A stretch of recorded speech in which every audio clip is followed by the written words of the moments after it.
Wow, Upin Ipin dan kawan-kawan lagi mencari mie kesukaan mereka. Ayo kita bantu mereka teman-teman. Let's go.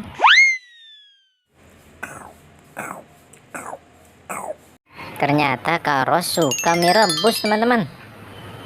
Wah, Kak Ros berubah menjadi pramugari.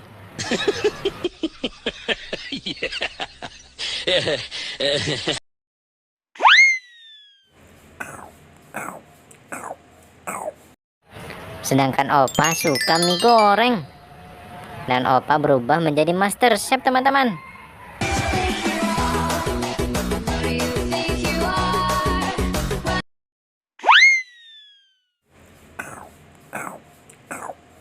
Upin juga suka makan mie goreng teman-teman. Dan berubah menjadi astronot. Keren.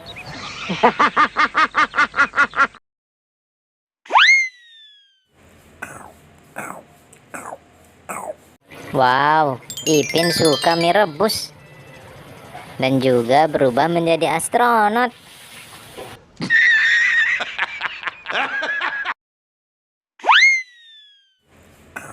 Dan yang terakhir, Bang Adit suka makan mie goreng dan berubah menjadi polisi teman-teman.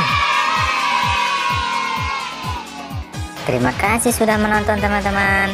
Jangan lupa tekan subscribe dan tanda loncengnya ya. Sampai jumpa lagi.